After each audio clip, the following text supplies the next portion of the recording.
when you purposely exclude any race just because of their race and or just because of their sex or just because of whatever people group they belong to. And that's what's happening in the name of diversity. Welcome to Idiot's Corner. I am your host, Jason. Hey man, before we get started on this video, it's going to be a good one. Captain Marvel, you know how that goes. I want to talk about, please, if you like my videos, I'm not begging, but please like, subscribe to my channel. I got a lot of SJWs because I use that term a lot, and then the stuff, they don't like the stuff I say, so they're coming onto my videos and disliking them and leaving me comments and everything all over the place because they don't like that I don't like Captain Marvel. They don't like that I don't like identity politics. They don't like being called SJW, so they come on my things, they dislike them. So please, if you like my stuff, you like what I'm saying, please like the videos. Anyways, let's get into this video. Captain Marvel 2 in the works with WandaVision writer exclusive. This is by The Hollywood Reporter. But so Captain Marvel 2 looks like it's in the works. Let's see what this has to say. Oh, you can already see I highlighted Megan McDonald. Marvel is moving the action from the 1990s to the present day with scribe Megan McConnell. Let's see who Megan McConnell is, because she seems like she's going to be the new writer for Captain Marvel. So she's got to have some experience. I mean, this is a $2 billion, or I'm sorry, a $1 billion movie. The first one was, let's see. I mean, they got to put somebody with some experience. What? She has a couple of shorts. That's kind of strange, don't you think? How did she get this job? That's what I would like to know. Like, she has no experience writing action movies, and she gets the job writing Captain Marvel. Like, who falls into that stuff? That's like, I've never taught before, but they're going to make me the principal of some school somewhere. Just doesn't make any sense to me. Anyways, let's get back over to here. The sequel to Marvel's billion-dollar grossing Captain Marvel is officially in the works. The company has tapped Rising Scribe. Rising, what has she done to rise so far? She's got two things. And everybody's a rising scribe in this comparison. I wrote a note yesterday that was longer than what she writes. Megan McConnell, a staff writer on the Marvel-based series WandaVision, to pen a script for a follow-up. Now, the WandaVision stuff is...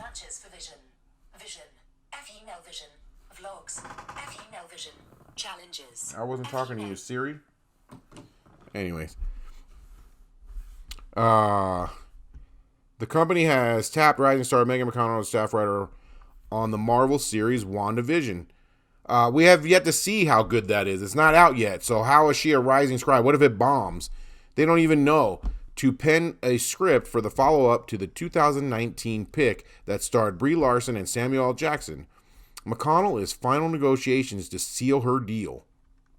I mean, what are they trying to save money? Like, I don't understand. The first movie sucked. Let's face it. Come on, people. If anything, if you can't agree on all the other stuff, the identity politics and all that, the other movie was somewhat entertaining at best. That's it.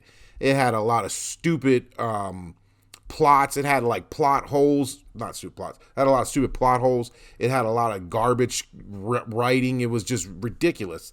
How about the part where she's in the bar and she blows up the guy's jukebox? Nobody says anything. They just leave. The poor guy, he's a little business owner out there in the middle of nowhere. You seen he had no customers. She just blows up his jukebox and then they walk out. Like, really? That's real life scenario stuff? I mean, I know she's shooting beams out of her hand, but still, come on. Sources say that Anna Boden and Ryan Fleck, who co-wrote and directed the initial film hit, will not return to helm the sequel, but are in talks to remain in the Marvel universe and direct a possible Disney Plus series. They had barely any experience with this genre of film either. They bombed, so Disney's not using them again. But rather than learn from it, they're going to try another person. They're at a point now where people are just going to see whatever crap they put out because they stamp Marvel on it. So they don't care who they put in here to write it. Captain Marvel, because of the placement of where it was between the two movies, Endgame and we all know that. I've said this a million times. Everybody said it. Because of its placement, it made $1 billion. I don't think this Captain Marvel 2 is going to do that great. I'm really, really curious to see how this is going to do. And when it bombs, hopefully that movie really messed up the whole thing, because a lot of these movies that they're just hiring token writers to write and are bombing is starting to switch everything, because at the end of the day, the movie industry, Hollywood, is about making money. And if you're losing money, then you're not going to be making movies anymore. You're not going to be writing them anymore. They're going to get new people in there. So that's starting to happen now, because all these token SJW, pandering to the identity politics movies is starting to turn around because of the bombs they've had. But as long as you keep this movie right here is holding on because it did so well. There's certain genres that did well because of the names they had on them, and because of that they think, well, this is a good formula. Either that or just the marketing of them and bringing up everybody fighting is a good formula. Whatever it is, they're keeping at it. And I hope this one bombs now that it's not riding on the coattails of such great movies and such a great 10-year run of Marvel movies. That whole Marvel, whatever the phases that was. That's the only reason the first Captain Marvel did so well. Blade was a much better movie than that. There's a million other superhero movies, comic book hero movies that were way better than Captain Marvel, had better characters, and didn't make $1 billion because they weren't in the position that Captain Marvel was. So hopefully, you can only, just like we've learned from YouTube, you can only clickbait so many times where people are like, nah, that person never puts out any crap. It's all clickbait. That's what's going to eventually happen to Disney. They're going to catch up. People are going to be like, nah, their movies are usually stupid, no matter what kind of clickbaity, controversial thing you put in the beginning. Anyways, Marvel is hoping to find a female filmmaker for Captain Marvel 2. How do they know that Marvel's hoping to find a female filmmaker? How do they know that? I don't doubt that it's true, because that's the way Marvel rolls. But how do they know that? Did Marvel come out and say we're looking for that? Or do they somehow see they're only casting females? How did we go from we need more diversity to we're looking for certain people groups to host movies? They're all about diversity as long as it fits their model of diversity. You know what I'm saying? As long as it doesn't include a white man is basically what it is. If it doesn't include a white man, it's fine. That's what they mean by more diversity. So they can limit their audiences to all Chinese people for this movie, all this color people for this movie, all black people for this movie, all women for this movie. As long as it's not a white male, they're being diverse. That's the take. That's the way that they can say, hey, we're going to be discriminatory, but it's for the diversity's sake, because you guys have all these movies already out and they're all white people, all white men. So we need a change from that. So now we can discriminate. Like, imagine if, they came out and said, we're looking for a male filmmaker. They would never say that. We're looking for, unless it was like they could tack a person group on the front of that, whatever it may be, whatever that people group may be. If they tack that on the front of that, anything but we're looking for a white man people would go bonkers. Twitter would just shut down. Marvel is hoping to find a female filmmaker for Captain Marvel 2 and is eyeing a potential 2022 release. Details of any high-flying take were not revealed, but the new story will move the setting from the 1990s to the original movie to the present day. Marvel had no comment. Marvel had no comment to what? So is that not going to happen? You announced it in the beginning and then you put it right here and then you say Marvel had no comment? I don't understand what that's for. Captain Marvel had several writers on it. The first Captain Marvel had several writers on it, including Nicole Perlman. Listen to this diverse list of writers. Nicole Perlman, Meg Lefauve, I don't know how to say that, sorry, and Genevieve Robertson Dowlett, as well as Bowden and Fleck. Listen to that diverse cast. I just happened to look them up. Here they are. This was the three writers they announced. Do they look like they're action movie writers? Do they look like they should be writing comic books for a living? And I know you could say, well, looks are deceiving. You can't judge people by their looks. They look like they should be handing out school lunches somewhere. They do not look like they are. They should be writing movies for Marvel. But that's who they pick. That is what we're moving towards. This is what I'm making these videos for, to fight against, because I want entertaining movies. We've all waited our whole lives for this quality of live action superhero movies to come about. And now that it's here, this is they're infiltrating it and pushing this onto us. People that have no business writing action movies. Anyways, here's the whole cast. Here's the only guy, if you can say that. They've sucked all the masculinity out of him, and now he's allowed to write these movies again. But look how he's in the back there. He looks like they just beat him, and they're like, he looks like he's in some kind of a hostage situation. They're like, take a picture with us. Anyways, here's the writing cast of the first thing. Anna Boden, Ryan Fleck, the Demasculine. I don't know how to say that word. Geneva Robertson. Here's the story by Nicole Perlman, Meg LaFleur, Ann Boden, Ryan, Geneva. Like, look at that diversity that they're pushing for. It's so diverse. It's got to be great, right? That's what they say. If it's diverse, it's going to be great. So this has got to be a great movie because it's so diverse. And then I kind of broke down. Let's see what movies they've written. Cartoons. Another cartoon. The Dangerous Lives of Altar Boys. Yeah, let's get her in here to write. Look at this. Sorry. Let's get her in here to write some Marvel movies. Let's see. Anna Boden. Yeah, she's written some really good action movies right here. It's all looking like SJW, identity politic type crap. Not one action movie. This is the only one that's written another action movie, is this woman right here. And she's the only one that's slightly attractive. Yeah, she's the only one that's written an action movie. But it was Tomb Raider. Here's Tomb Raider. Yeah, let's hire her. Like what other industry can you put out subpar work or have no work experience at all, and they put you on $1 billion project? Like, what other line of work can you think of that happens in? It's just crazy to me. It's just I don't get it. I don't get it. But that's when you use diversity politics to pick people. When you don't care what they wrote, it doesn't matter. They have vaginas. They can write this movie because they don't want you to go see the movies because of quality anymore.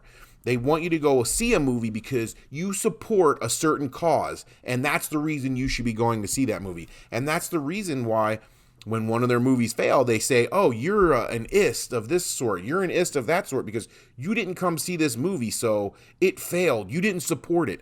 It was a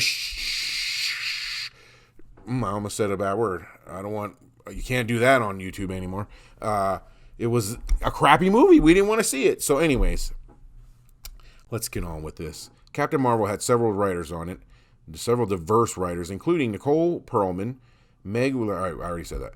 Larson played Carol Danvers, a human who became, we all know what the first one was about. And 2 aliens, the Kree shape-shifting Skrulls, surviving an explosion tied to an alien engine, which was ridiculous. An engine blows up, she gets powered up. Come on.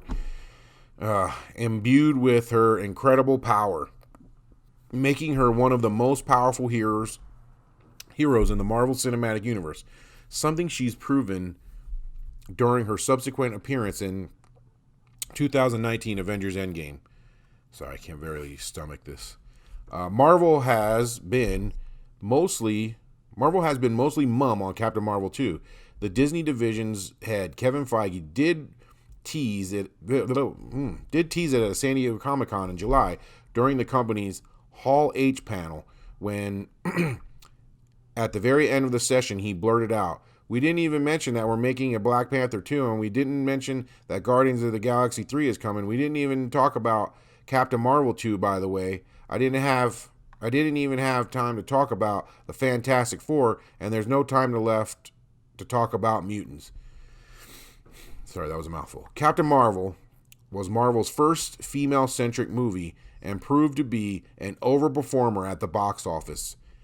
That's how you know when it's a fake shill media outlet when they say stuff like that. They don't mention why it did so well. And that's why I can't wait for the second one to come out. And if you care about seeing movies because of quality and you want people the acting in them because of quality and not because of political agenda, then you got to stay away from these movies. When they pump these SJW type movies out, we need to just be like, nah, I ain't watching that, because we'll never get back to quality movies again until we do that. We'll just continue to get these, and they'll continue to praise them as great movies, and continue to think that the formula of diversity equals a good movie until then. And I want to make this clear because I've been getting a lot of she is repped by Verve, Good Fear, and Gang Tire. Okay, whatever. That's the end of that. I want to say this because I've been getting people writing me and saying I'm an ist and I'm this, because I don't believe that artwork should be based on diversity, or artwork. How should I say that? I don't believe that great artwork or great forms of entertainment come through diversity. I think it comes through people who are experienced, people who are good at what they do. Just like anything, you cannot use diversity to pick at the outcome. Does that make sense? I mean, it's got to make sense, but I try to tell people that, like, the people write me online and they say stuff, and I'm like, no, I'm not against having women in movies. I like Wonder Woman. There's a lot of movies that I liked, the original Aliens. I like a lot of these things. What I don't like is when you purposely exclude any race, and everybody should feel the same way. When you purposely exclude any race just because of their race, or just because of their sex, or just because of whatever people group they belong to, and that's what's happening in the name of diversity, and that's wrong on any count. And I think anybody should know the guy that wiped out the second most, I can't say names on YouTube because then they tag your video as whatever, but the guy that killed the second most people in history had a cause that he believed in, and that's why he did what he did. He thought he was right. He didn't do it because he thought he was wrong. And I know that's seems like a far stretch, but when you start, I mean, this is the beginning steps of, we need to exclude these people because they're bad and we're right. You know, that's dangerous grounds is all I can say. I mean, this is a whole other video. I'm just making a video about Captain Marvel. That's a whole other video. But that's why I'm saying this stuff. It has nothing to do with I don't want certain people groups in movies. I loved Blade, the original Blade. I loved it. It was a great movie. I don't see movies based on that. Based on, you know, the color or the diversityness of it. You see it because it's a good movie, and that's what we need to get back to. That's what I'm pushing. We need to get back to that because we're treading on dangerous ground of letting them choose and push agendas into our movies. We use these movies to escape reality. You know, you turn on the TV, you're watching the news. It's all about it's all about this political baiting and, you know, Fox News against MSNBC. No matter what side of the spectrum you're on, you're getting infiltrated with this. So you watch a movie like Star Wars or it's supposed to be a fantasy movie. You know, a Marvel movie. It's supposed to be a fantasy type movie. You escape reality. You think about, you know. But you can't even get away from it there because they're pushing it into there. And we don't want that. You don't want all your entertainment uh, diluted by political thinking on diversity trumps all, and that's all I'm getting at. So if you believe that diversity is pushing forced diversity and trumping quality with it, I don't know, I'm saying that wrong. If you don't believe in doing that, then please like this video, help support these kind of videos, because YouTube is not supporting these type of videos. The media does not like this. Disney does not like people making videos like this against them, and Marvel doesn't like people making videos, and that's who YouTube panders to now. So, if you're making videos like this where they're silencing them, they're censoring them. So please, if you could like the video, and give me I'm saying this all wrong. If you could, please like the video, leave a comment, and until next time, stay real. I don't know if that was kind of stupid, but I am Ultra Tan Man.